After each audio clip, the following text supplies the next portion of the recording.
Bismillahirrahmanirrahim. Assalamualaikum warahmatullahi wabarakatuh. Al-Fatihah ila ruhi Sayyidina Habibina Syafi'ina Rasulillah Sayyidina Muhammad ibn Abdullah sallallahu alaihi wa ala alihi wa ashabihi wa azwajihi wa dhurriyyatihi anna Allah ya'li darajatihim bil jannah wa yanfa'una bi asrarihim wa anwarihim wa ulumihim wa nafahatihim wa barakatihim في الدين والدنيا والآخرة ويجعلنا من حزبهم ويرزقنا محبتهم ويتوفانا على ملتهم ويحشرنا في زمرتهم بالعافية والسلامة لهم الفاتحة. أعوذ بالله من الشيطان الرجيم. بسم الله الرحمن الرحيم. الحمد لله رب العالمين الرحمن الرحيم مالك يوم الدين. إياك نعبد وإياك نستعين اهدنا الصراط المستقيم صراط الذين أنعمت عليهم غير المغضوب عليهم ولا الضالين آمين. بسم الله الرحمن الرحيم. نويت تعلما وتعليما وتذكرا وتذكيرا والنفع والانتفاع والإفادة والاستفادة والحث على التمسك بكتاب الله وسنة رسول الله صلى الله عليه وسلم والدعاء إلى الهدى والدلالة على الخير ابتغاء مرضاته وقربه وثوابه وحسن الخاتمة مع اللطف والعافية وصلاح العاقبة. Bismillahirrahmanirrahim. Alhamdulillah rabbil alamin. Bihi nasta'in ala umuri dunya waddin. Wassalatu wassalamu ala Rasulillah Sayyidina Habibina Syafi'ina wa Maulana Muhammadin sallallahu alaihi wa ala alihi wa sahbihi ajma'in. Amma ba'du. Wala musanniful kitab Habibul Imam Al-Habib Abu Abdillah Muhammad bin Yusuf As-Sanusi rahimahullah wa sahibu syarah Ahmad Dasuki rahimahullah wa ghafara lahu wa liwalidayhi wa nafa'ana bihima fid darain. Allahumma aftah qulubana futuhal arifin wa bihidmatika wa ansur alaina birahmatika ya arhamar rahimin. Ilan qal sampai apa kita?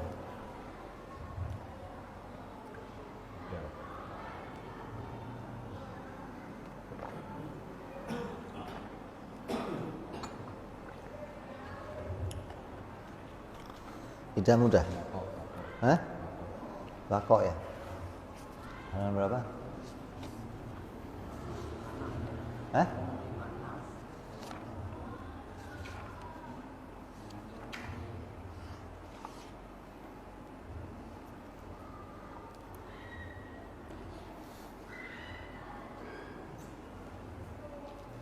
Wal baqa'u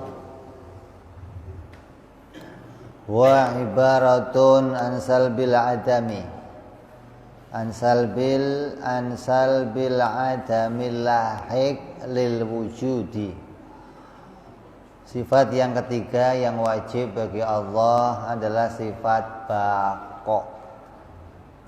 Baqa' itu artinya terus-terusan. Baqa' itu artinya langgeng. Orang sering nyebut abadi, selama-lamanya. Apa itu baqa'? Wahuwa yang namanya baqa', sifat baqa' itu adalah ibaratun an salbil adamil lahik lil wujud. Merupakan ungkapan atau ibarah dari menafikan ketiadaan yang terjadi setelah wujud. Wa in syi'ta qulta wa ibaratun an adamil akhiriyati lil wujud. Atau kalau bisa mau kamu katakan, boleh kamu katakan dengan ibarah dari ketiadaannya akhir bagi wujudnya. Wa ibaratani bimakna wahid, maka dua ibarah itu punya makna satu. Jadi dimaknai dengan salbil adamil lahik atau dengan adamil akhiriyah, tidak adanya akhir bagi wujudnya atau tidak berganti wujudnya menjadi tiada. Jadi kalau kiai kalau bahasain apa? Wujudnya nggak pernah ketemu sama tiada. Wujudnya tidak pernah terkejar oleh tiada. Kalau tiada itu bisa mengejar wujud, maka tiada akan menggantikan wujud. Tapi baqo itu yang bagi Allah maknanya tiada tidak bisa menggantikan wujudnya. Hingga wujudnya Allah itu disebut baqo atau wujud yang tidak tergantikan dengan adam. Kalau wujudnya kita kan boleh saja tergantikan dengan adam. Sesuatu yang awalnya tiada, awalnya itu adam, sekarang jadi wujud, maka ya boleh saja kembali adam. Ya, tadinya apa? Tiada, terus sekarang ada, maka ada yang sekarang ini boleh juga berganti lagi menjadi tiada. Nah, adanya Allah tidak demikian. Adanya Allah awalnya tidak pernah tiada, maka wujudnya itu tidak akan tergantikan menjadi tiada. Dari awal sudah tidak diawali dengan tiada, maka akhirnya pun tidak digantikan dengan tiada. Ini namanya wujudnya Allah tetap. Wujudnya Allah tidak berubah menjadi keadaan yang lain. Wa ba'dul a'immati yaqulu ma'nal baqa fi haqqihi ta'ala istimrarul wujud.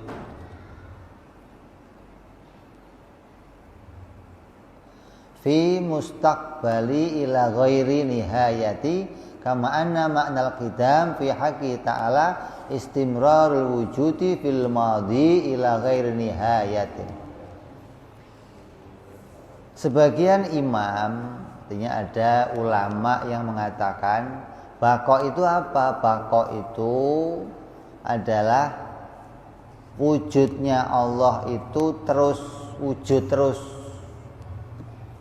tidak akan ada batasnya. Wujudnya Allah itu tidak tergantikan menjadi tiada, wujud terus. Sebagaimana makna qidam itu diartikan wujudnya Allah itu ada tanpa awal, tanpa batas awal.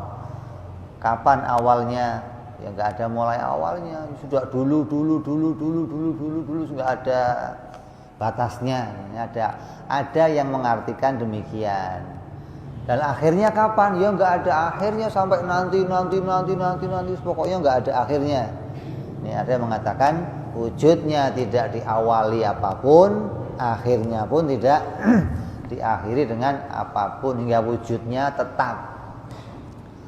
Wa kana hadhil ibarah, seolah-olah ibarah ini yajnahu qailuha ila annal qidam wal baqa sifatani nafsiyatani. Ungkapan ini mengesankan seakan-akan qidam dan baqa itu menjadi sifat nafsiyah, sifat yang menjadi perkara pokok bagi Allah. Allah itu apa? Ya yang nggak berawal, nggak berakhir. Ini kayak baqa itu atau qidam dan baqa jadi pokok perkara. Padahal kan sifat nafsiyahnya Allah apa? Wujud. Ada. Kalau apa yang pasti bagi Tuhan ada. Kalau diungkapkan dengan perkataan tadi bahwa Allah itu ya wujudnya enggak berawal, wujudnya enggak berakhir, maka seakan-akan qidam baqa itu derajatnya menjadi nafsiyah.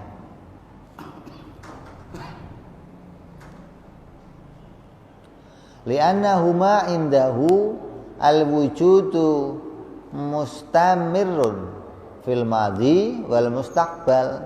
Sebab menurutnya keduanya merupakan wujud yang terus-menerus di masa lalu dan masa yang akan datang. Wal wujudun nafsiyun, dan wujud itu adalah sifat nafsiyah li'adami tahaqquqi dzat biduniha, yang mana tidak akan dipahami suatu zat tanpa adanya sifat wujud.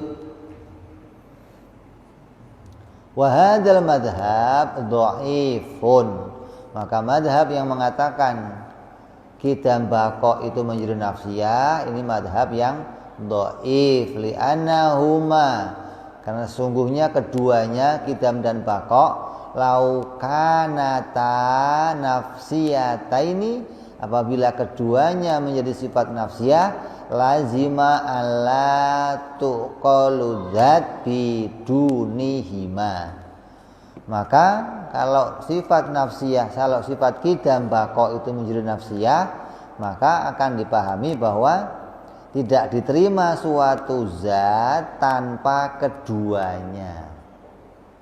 Berarti tiap-tiap zat itu harus qidam dan baqa. Kalau qidam baqa itu jadi nafsiyahnya zat, berarti tiap zat harus qidam dan baqa. Wa dzalika batilun bidalilin anna dzata yuqalu wujuduha summa yutlabul burhan ala wujubi qidamiha wa baqaiha. Apa dalilnya yang mengatakan bahwa qidam baqa itu sebagai nafsiyah? Maka ini pendapat yang dhaif, pendapat yang lemah, pendapat yang batil. Dikatakan bidalili, dengan dalil bahwa wujud atau zat tanpa keduanya itu juga bisa diterima akal, gitu loh. Wujud itu juga bisa diterima tanpa qidam dan baqa. Kalau qidam baqa itu jadi nafsiyah, maka wujud tidak bisa diterima tanpa qidam dan baqa. Nyatanya ini wujud, diterima enggak? Ini wujud. Ada enggak ini? Ada. Qidam apa baqa? Ini qidam baqa enggak? Ya enggak qidam, ya enggak baqa, tapi diterima dia sebagai wujud, begitu loh. Jadi kalau qidam baqa itu jadi nafsiyahnya zat, berarti tiap zat harus qidam baqa. Makanya nafsiyahnya zat itu apa? Ya wujud. Maka tiap zat pasti wujud. Ini zat ya wujud, Allah zat ya wujud. Maka nafsiyahnya zat itu hanya sifat wujud bagi Allah subhanahu wa ta'ala. Enggak ada yang lainnya, enggak ada. Enggak qidam, enggak baqa. Jadi alasannya kalau qidam baqa jadi nafsiyah, maka tidak diterima wujud tanpa qidam dan baqa. Nyatanya ada wujud yang diterima dengan tanpa qidam dan tanpa baqa. Atau bisa juga dimaknai begini, kalau qidam baqa itu jadi nafsiyah, bagaimana? Yang namanya nafsiyah itu sifat yang tidak menunjukkan pada makna lain. Kalau sifat itu disebut, yang dipahami hanya zat, enggak dipahami makna yang lain. Tapi kalau qidam baqa disebut, qidam kita sebut, muncul di pikiran kita makna dulu. Baqa disebut, muncul di pikiran kita makna akhir. Berarti qidam baqo itu sifat yang menunjukkan pada makna lain selain zat. Maka ketika qidam baqo itu menunjukkan makna lain, dia tidak bisa berposisi sebagai nafsiyah. Yang bisa berposisi sebagai nafsiyah sifat yang tidak menunjukkan makna yang lain.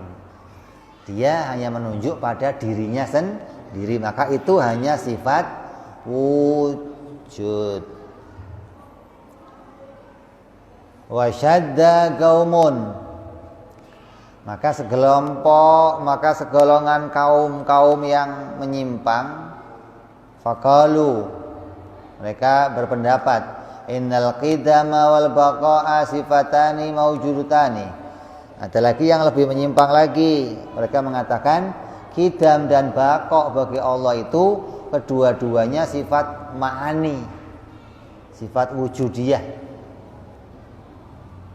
Tagumani bidzati, yang keduanya berdiri pada zatnya Allah, kal ilmi wal qudrah, seperti sifat ilmu dan sifat kudrat. Kan kalau pada kita keduanya ini sifat adamiyah, sifat ibarah, sifat yang tidak sampai pada derajat wujud, tidak bisa fil dhihnil adhan, tidak bisa fil kharijil a'yan, tidak bisa, tapi fil dhihnil adhan, hanya bisa dipahami saja, subut. Ada lagi yang memahami, oh enggak, qidam baqo itu bisa dimasukkan dalam kelompok sifat ma'ani yang derajatnya sampai bisa dilihat seperti ilmu dan kudrat. Wala yakhfa dha'fuhu, maka sangat jelas kelemahan pendapat ini. Li'annahu yalzamu alaihi ayyakuna qadimaini aidan bi qidamil akhar mawjudin. Sebab kalau qidam baqo menjadi sifat wujudiyah, maka akan memastikan bahwa keduanya juga bersifat qidam dan baqo. Wa baqiyaini aidzon bi baqail akhar maujudin, dan keduanya bersifat qidam karena sifat qidam lain yang wujud sebagaimana ilmu dan kudrat, dan bersifat juga baqo karena sifat baqo lain yang wujud sebagaimana sifat ilmu. Tsumma yantakilul kalam ila hadzal qidamil akhar wa hadzal baqaul akhar fayalzamu fihima ma lazima fil awwalaini wa yalzamu tasalsul.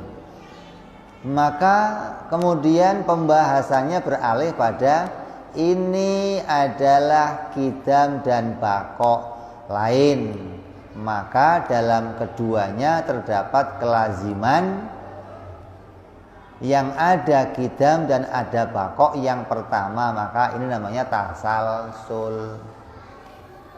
Qidam baqo dijadikan sifat ma'ani, sifat wujudiyah. Sifat wujudiyah itu derajatnya seperti kudrat dan ilmu, walaupun qidam baqo itu enggak punya ta'aluk. Kalau qidam baqo dijadikan ma'ani pasti enggak punya ta'aluk. Apa kerjanya qidam baqo gitu. Karena sifat ma'ani itu sifat yang punya ta'aluk kecuali hayat. Maka kalau qidam baqo itu dijadikan sifat ma'ani, maka akan tergantung sifat qidam baqo itu pada qidam baqo yang lain.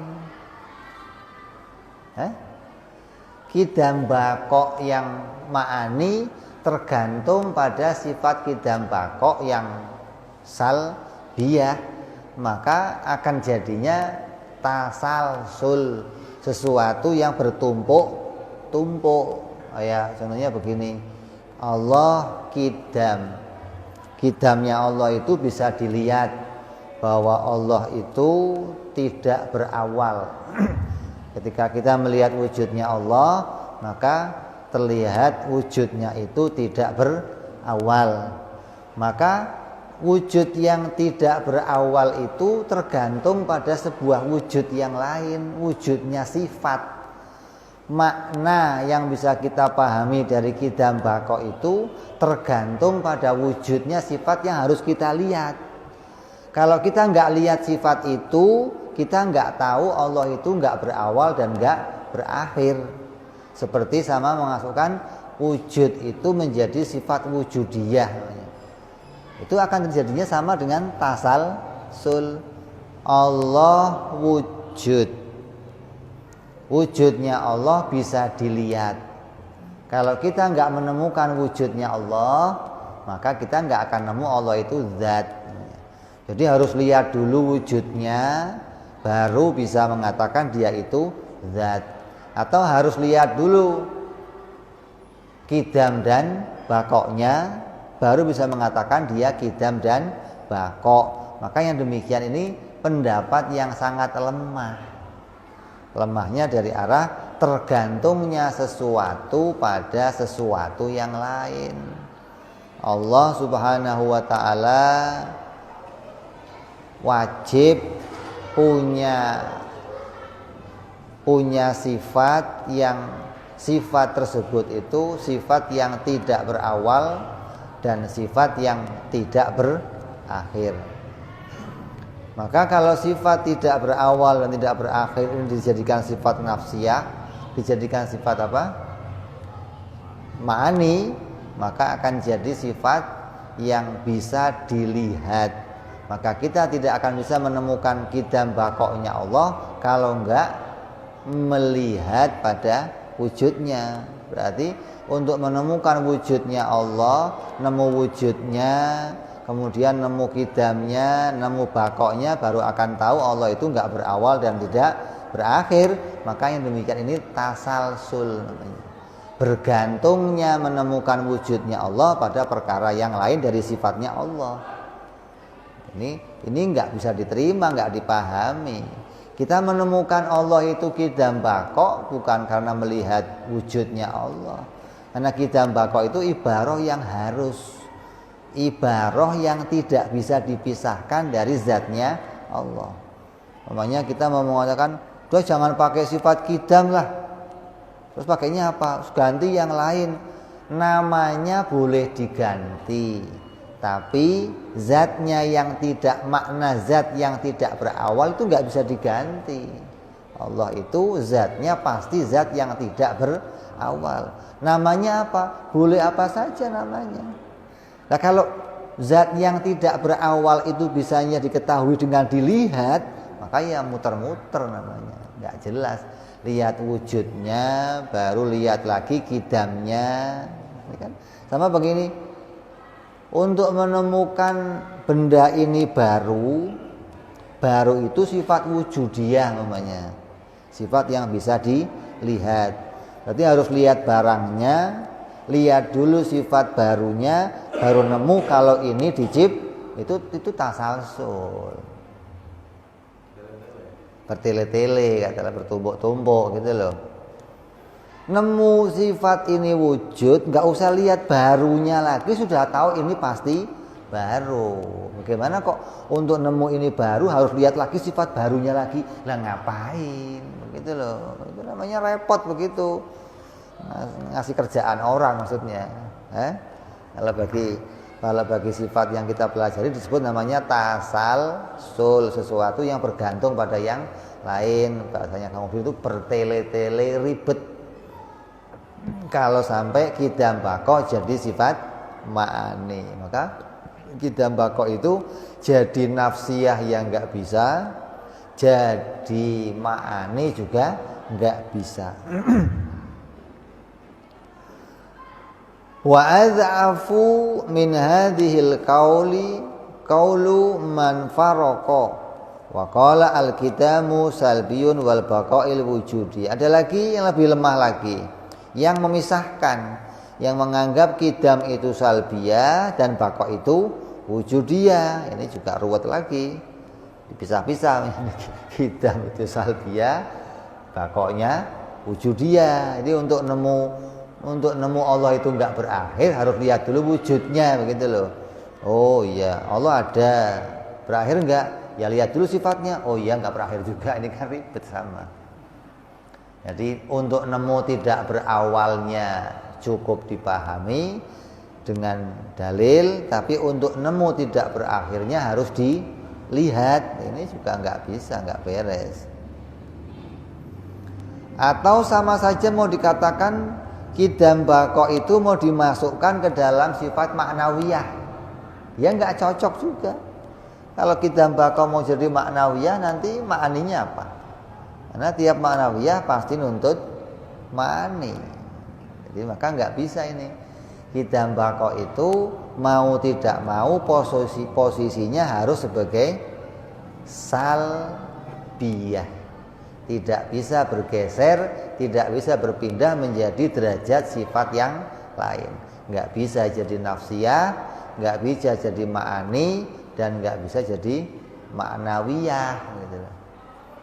Kalau qidam baqo jadi ma'ani ya pasti punya ma'nawiyah.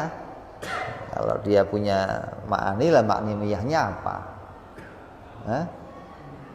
Baqo ma'ani, terus ma'nawiyahnya baqiiyah gitu. Qidam ma'ani, terus ma'nawiyahnya qidamiyah gitu.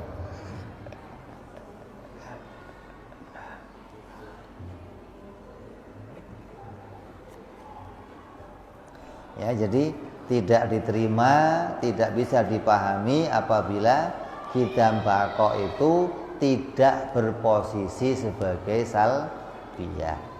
Dua sifat ini harus menjadi sifat salbiyah.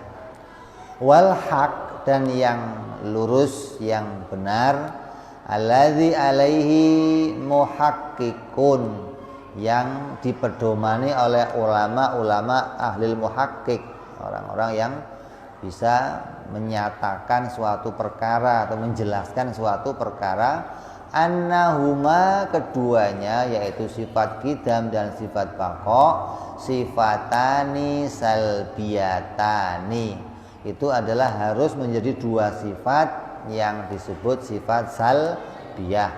Ai kulli minhuma ibaratun an salbi makna, yang mana keduanya itu adalah ibarah, merupakan ungkapan atau penggambaran ansalbi, dari peniadaan makna layaliku bihi ta'ala, meniadakan makna yang tidak layak bagi Allah subhanahu wa ta'ala.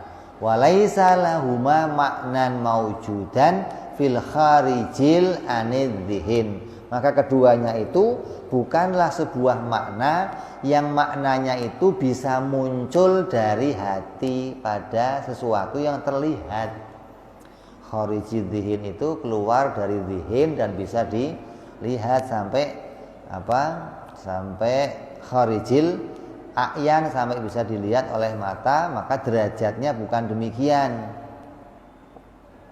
Kalau sudah kharijil dhihin mesti a'yan bisa dilihat. Jadi ibarah yang menggambarkan tidak berawalnya zat Allah dan tidak berakhirnya zat Allah, itu di dalam memahaminya hanya bisa dipahami oleh akal, dipahami oleh hati, bukan sampai derajatnya bisa dilihat. Ini perbedaan ulama memahami derajat sifat qidam dan baqo. Gambarannya sama dengan ini. Qidam baqo itu, qidam itu lawannya apa? Lawannya qidam apa? Hudus. Makanya sifat hudus seperti apa? Ya ini seperti yang ada pada ini. Hudus itu derajatnya juga ibarah. Hudus itu derajatnya juga penggambaran, hanya bisa dipahami oleh hati, nggak bisa dilihat pakai mata. Coba yang baru yang mana? Kan nggak kelihatan. Yang kamu lihat ya bendanya, warna hitamnya, bundernya, ini yang kamu lihat. Kalau barunya bagaimana? Barunya hanya dipahami, oh barang ini tadinya nggak ada, jadi ada. Maka tiap yang demikian pasti baru. Jadi baru itu bukan bisa dilihat pakai mata, tapi baru itu dipahami oleh hati. Karena melihat keadaannya yang tadinya nggak ada terus menjadi ada. Keadaan yang demikian itu digambarkan sebagai sesuatu yang baru. Nah kalau Allah bagaimana? Oh keadaannya nggak seperti ini. Wujud atau zat yang keadaannya tidak diawali oleh Adam, ya hanya Allah doang. Selainnya Allah, wujudnya mesti diawali dari tidak ada, terus jadi ada. Hanya wujudnya Allah dan sifat-sifatnya Allah yang tidak diawali oleh sesuatu. Selainnya diawali. Maka mengetahui kidam itu enggak harus melihat wujudnya. Kalau mengetahui kidam harus melihat wujudnya, ya kita kerepotan bagaimana memahami kidamnya. Jadi tahunya Tuhan kidam, nanti kalau lihat wujudnya Allah, waktu kita kenal wujudnya Allah belum tahu kidam atau bakoknya, ini keribetan. Namanya bergantungnya nemu wujud dengan wujud yang lain, bergantungnya nemu sifat dengan sifat yang lain, ini nggak bisa. Atau nanti kidamnya Allah itu ya kidam, kidamnya Allah itu ya bakok. Kalau mau dimaknai dipaksakan, maka akan jadi merepotkan orang yang memahaminya. Lah kidam bakok itu berlaku bukan hanya bagi wujudnya Allah, tapi kidam bakok itu berlaku juga untuk semua sifat-sifatnya Allah. Semua sifat Allah yang kudrat, iradat, ilmu, hayat, sama, basar, kalam itu juga bersifatan kidam dan bersifatan bakok gitu. Sama pula dengan sifat-sifat Allah yang kidamnya, bakoknya, mukhalafahnya, qiyamuhu binafsihnya, wahdaniyahnya.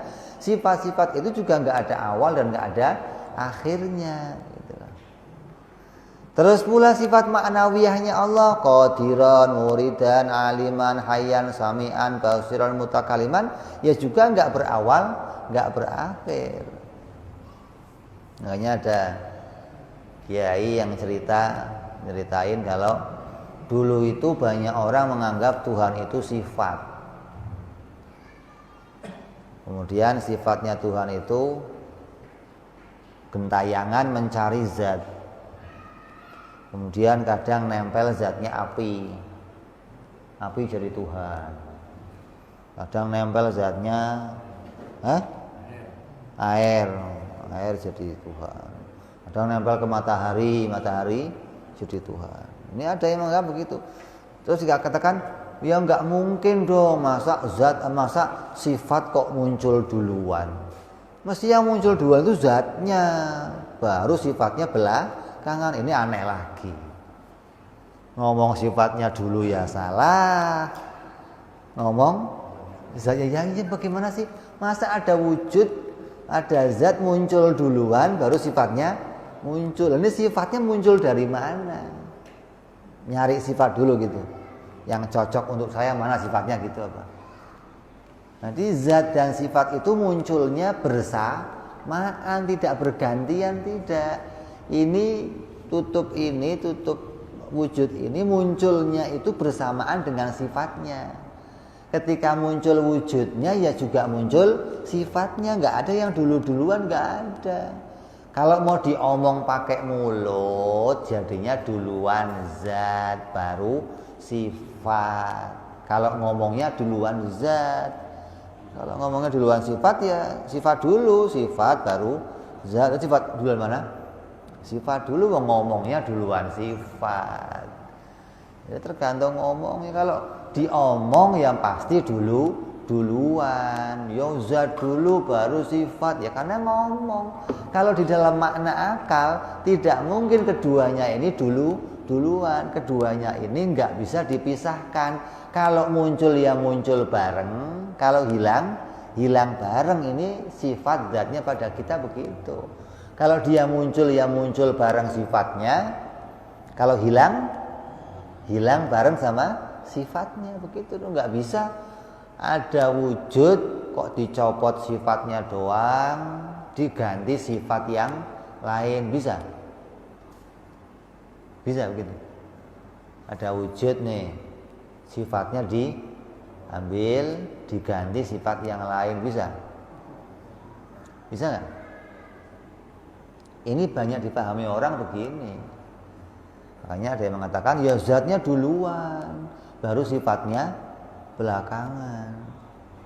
Ya, contoh ini gerak. Sekarang diam. Gerak yang tadi kemana? Hilang. Ganti dengan diam. Nah kalau wujudnya ganti enggak? Hah? Enggak kan? Yang ganti apanya? Geraknya doang gitu. Gerak ganti ke dia. Wujudnya ganti enggak? Enggak. Gitu. Jadi sifatnya dicopot, diganti sifat yang lain. Ya. Gerak sifat bukan? Sifat. Keadaan itu apa namanya? Keadaan itu berdiri sendiri enggak? Enggak. Berdiri di mana? Nah, berarti namanya apa? Sifat. Mau sifat keadaan, mau sifat ibaroh, mau sifat ma'ani, mau sifat, tetap dia berdiri pada zat. Ya. Gerak itu sifatnya benda, sifatnya tutup ini. Diam juga sifat. Ketika ini gerak berganti ke diam, itu yang berubah, yang ganti cuman geraknya diganti dengan diam, atau tutupnya juga ikut ganti? Ganti semua. Ganti semua. Ganti semua. Ente?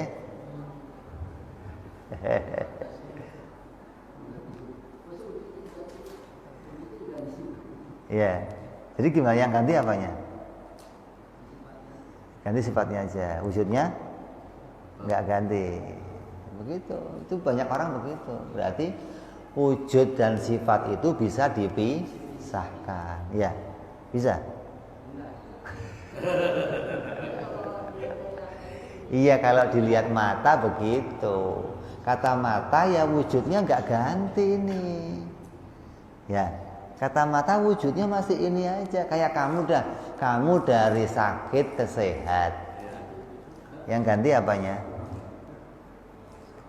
Yang ganti sakitnya doang. Ganti sehat. Wujudnya ganti nggak?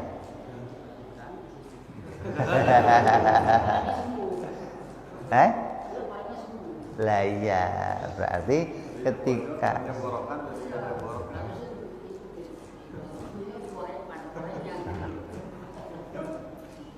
ya sekarang nggak usah yang itu lah, kenyang aja kenyang. Tadinya lapar jadi kenyang. Ganti nggak?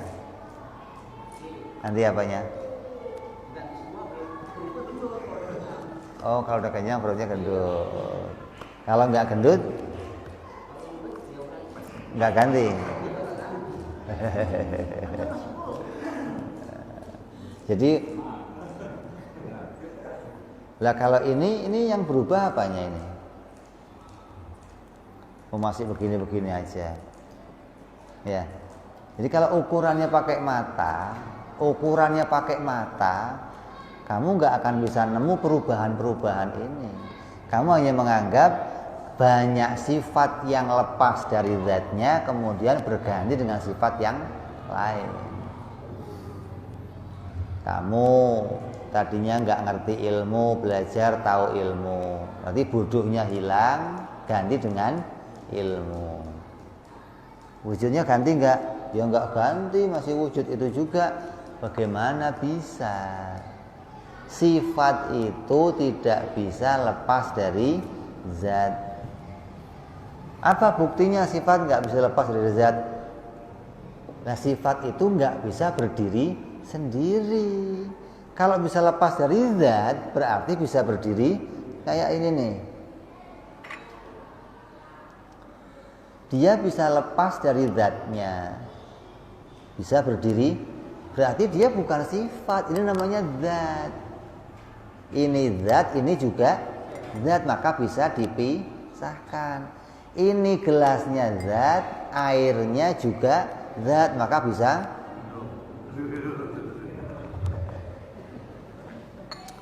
Kalau nggak bisa dipisahkan, ya nggak bisa diminum loh, gimana sih? Wong zat sama zat. Tapi kalau sifatnya nggak bisa dipisahkan, coba contoh. Tolong ganti bundernya ini pakai kotak. Bisa nggak? Ambil bundernya aja, ganti pakai kotak. Bisa? Bisa? Harusnya bagaimana? Nah, semuanya diganti, diremukin, cetak lagi yang kotak. Nah, nanti muncul yang kotak tuh. Berarti sifat itu kalau sudah nempel pada zat tidak bisa dipisahkan, gitu loh. Dan sifat dan zat itu nggak saling duluan. Keduanya lazim namanya, selalu bersamaan, selalu berkaitan. Hilang satu, hilang keduanya. Muncul satu, muncul keduanya, nggak bisa gantian atau duluan atau nggak ada, nggak bisa. Selalu bersamaan. Kalau muncul yang muncul bersama, kalau hilang bersama. Itu namanya zat dan sifat. Lah Allah harus dipahami ya begitu. Kalau zatnya Allah qadim, sifatnya juga qadim, karena keduanya itu nggak duluan. Nggak, Allah itu muncul zatnya dulu baru sifatnya, ya nggak begitu. Kalau zatnya ada ya pasti ada sifatnya. Jadi yang qidam dan yang baqa itu apa? Sifat-sifatnya Allah dan zatnya Allah. Kalau perbuatannya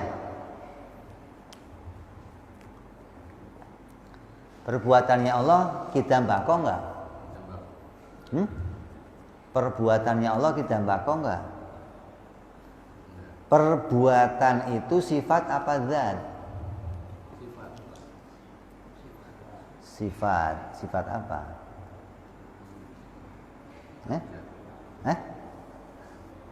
Perbuatan itu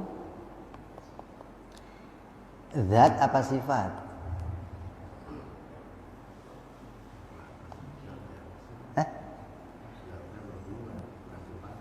Iya, yang perbuatannya itu perbuatan menciptakan sesuatu, meniadakan sesuatu, itu masuk kelompok sifat atau masuk kelompok zat. Masuk kategori sifat apa zat? Menciptakan itu sifat apa? Sifat nafsiyah, sifat salbiyah, ma'ani itu kudrat.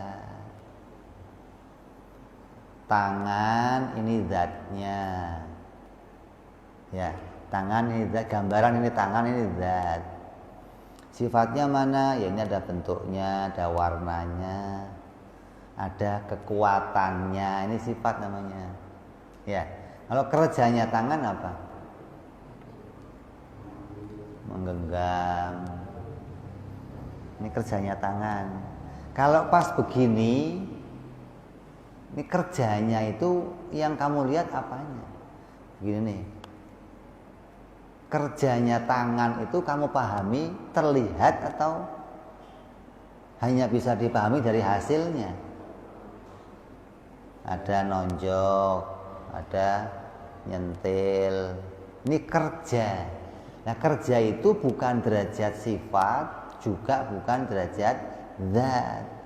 Maka dikatakan kerjanya Allah itu baru, bukan qidam, bukan baqa. Kerjanya Allah itu baru. Kok bisa Allah kerjanya baru? Nah, kerja itu bukan derajat sifat dan kerja bukan derajatnya zat. Menciptakan itu boleh-boleh saja bagi Allah. Mau menciptakan alam boleh, tidak menciptakan alam boleh. Berarti kerja itu enggak qidam. Kalau kerjanya Allah itu qidam, maka berarti alam ini qidam juga hasilnya dong. Kalau kerjanya Allah itu enggak ada awalnya, maka berarti alam ini enggak ada awalnya juga. Berarti Allah itu harus menciptakan jadinya. Berarti kerja itu bukan derajat sifat, juga bukan derajat zat, maka tidak dikatakan kidam atau bako. Nah, kalau diomong hudus, ya boleh aja mau diomong hudus. Kalau nggak diomong hudus, ya boleh juga. Pokoknya kerja itu bukan perkara yang wajib, juga bukan perkara yang mustahil. Dan derajatnya bukan derajat zat, juga bukan derajat sifat. Karena kerja itu perkara lain dari zat. Kerja itu adalah tuntutan sifat. Tuntutan sifat pada perkara lain itu kerja namanya. Nah kalau zat wujud berdiri sendiri, sifat berdiri pada zatnya. Kalau kerja bagaimana? Ya nggak muncul di situ, nggak jadi bagian yang dua itu enggak. Maka kerja itu perkara lain dari zat dan sifat. Digambarkan sebagaimana keadaan yang ada pada kita. Makanya kita ini nanti dalam pembahasan wahdaniyah apa?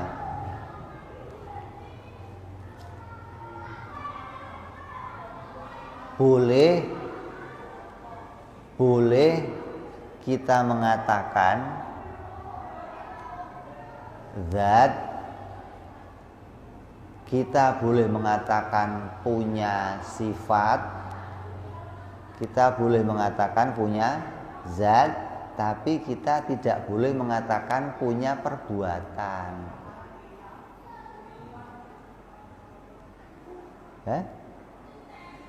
Zatnya perkara ini diciptakan Allah, sifatnya perkara ini diciptakan oleh Allah. Kalau perbuatannya ya diciptakan juga oleh Allah. Tidak boleh kamu katakan saya punya perbuatan sendiri, nggak bisa.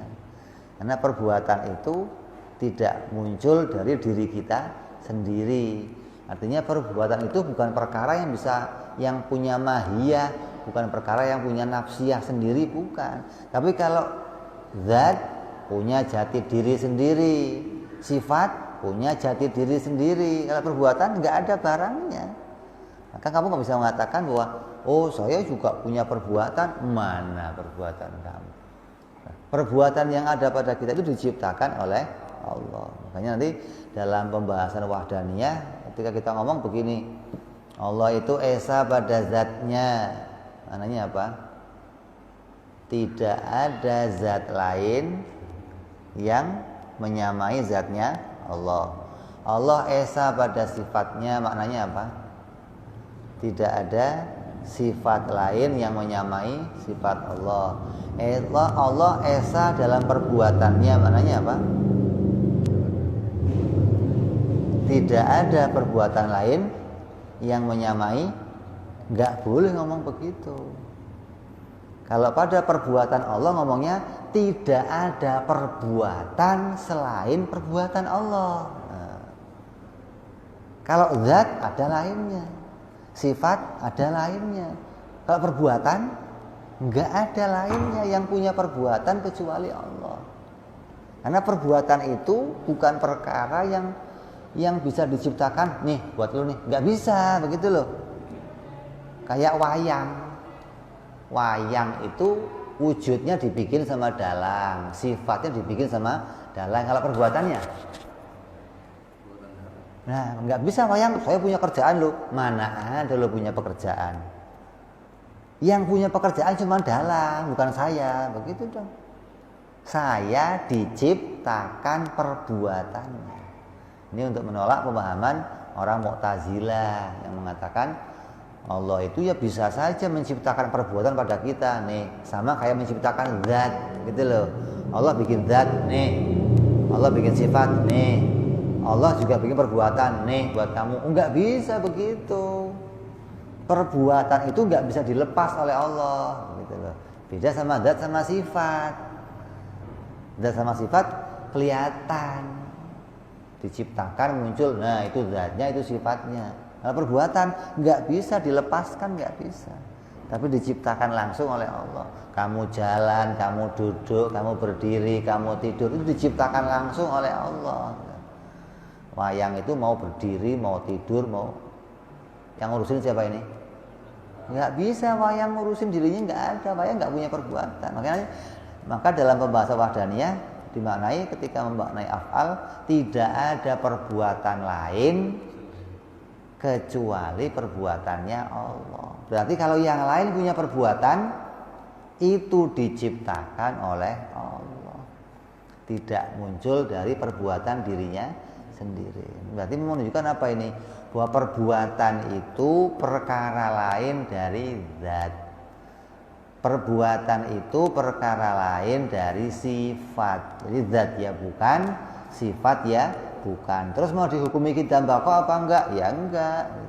Yang dihukumi kidam bako itu zatnya dan sifatnya. Ya. Ini yang harus kita pahami, karena kalau kita pahami perbuatannya Allah juga kidam, berarti kita memahami Allah itu wajib menciptakan alam. Alam ini jadinya tidak ada awalnya. Kalau menciptakannya nggak ada awalnya, berarti wujudnya makhluk juga nggak ada awalnya. Ya, ini yang kita pahami dari sifat kidam. Makanya kalau kita paham kidam ini yang paling mudah kita pahami bahwa Allah itu zatnya tidak pernah ketemu sama Adam, gitu aja. Kalau Kiai zatnya nggak pernah tersusul sama Adam, nggak pernah terkejar sama Adam. Jadi ya wujud terus. Kalau terkejar sama Adam, wujudnya akan berganti dengan Adam, seperti wujudnya kita. Kamu muda, tua, dikejar sama Adam, diganti Adam, mati, hilang. Seperti orang-orang tua kita yang dulu wujudnya diganti sama Adam. Nah, kalau Allah wujudnya tidak tergantikan oleh Adam, makanya Allah disebut wujud. Nah, bedanya dengan surga apa? Surga kan juga bakok. Oh, kalau bakoknya surga, langgengnya surga, maka itu langgeng yang diciptakan. Langgengnya Allah, langgeng yang hakiki, gitu loh. Kalau langgengnya surga, langgeng yang zamani atau berkait sama waktu. Ada lagi, besok ada lagi, ada lagi. Kenapa? Ada lagi itu ya berkaitan sama waktu. Kalau adanya Allah, ada yang hakiki, kidamnya Allah hakiki, bakoknya Allah hakiki, bukan bakok yang zamani, bukan hasil dari diciptakan. Ini harus kita pahami, hingga beda antara sifat bakok bagi surga dan beda antara sifat bakok bagi Allah. Boleh nggak surga disifati bakok? Ya boleh, itu buktinya disifati di Quran. Allah juga disifati bakok, wa ya pokok wajhu rabbika dzil jalali wal ikram, dan Tuhan kamu bersifat bakok. Allah disifati bakok, surga juga disifati bakok. Terus bedanya apa? Oh, kalau bakoknya Allah itu tidak diawali sesuatu. Kalau bakoknya surga diawali sesuatu. Atau kalau bakoknya Allah itu bakok yang hakiki, bukan bakok yang terus menerus, atau bukan bakok yang berganti berkait sama zaman. Tapi kalau bakoknya surga, bakok yang berkait sama zaman. Ini harus kita pahami dari makna kidam bagi Allah Subhanahu wa ta'ala. Hingga ketika kita mensifati kidam, jelas sifat kidam itu kidam yang maknanya ibarah an adamil akhiriyah, itu hanya pada Allah, tidak ada pada yang lain. Kalau kidamnya surga bagaimana? Walaupun surga itu bakok, itu enggak berakhir, tapi surga itu kapan saja bisa berakhir. Derajatnya surga walaupun disifati bakok, tetap derajatnya perkara mungkin, perkara yang diciptakan, maka derajatnya tetap bisa ditiadakan. Tapi kalau bakoknya Allah tidak mungkin tiada, karena wujudnya bukan wujud yang diciptakan. Ini yang harus kita tahu dari makna baqa bagi Allah Subhanahu wa taala. Insyaallah kita teruskan nanti bicara sifat yang berikutnya, yaitu sifat mukhalafatuhu ta'ala lil hawadisi insyaallah. Wallahu a'lam bishawab. Ila hadratin nabi. Al-Fatihah. A'udzu billahi minasyaitonir rajim. Bismillahirrahmanirrahim. Alhamdulillahi rabbil alamin arrahmanir rahim maliki yaumiddin. Iyyaka na'budu wa iyyaka nasta'in ihdinas siratal mustaqim siratal ladzina an'amta 'alaihim ghairil maghdubi 'alaihim waladdallin amin. Ya Rabbana i'tarafna bi annana qatarafna wa annana asrafna 'ala al-adha ashrafna فَتُبْ عَلَيْنَا تَوْبَةً تَغْسِلُ كُلِّ حُوبَةٍ وَاستر لنا عوراتي وآمن روعاتي واغفر لوالدينا ربي ومولودينا والأهل والإخوان وسائر الهلان وكل ذي محبة أو جيرة أو صحبة والمسلمين أجمع آمين ربي فضلا وجودا منا لا باكتساب منا رسولنا بكل سولي صلى وسلم ربي عليه عند الحب وآله وصحبه عدد ضعز صحبي والحمد للإله البدء والتناهي سبحان ربك رب العزة عما يصفون وسلام على المرسلين والحمد لله رب العالمين.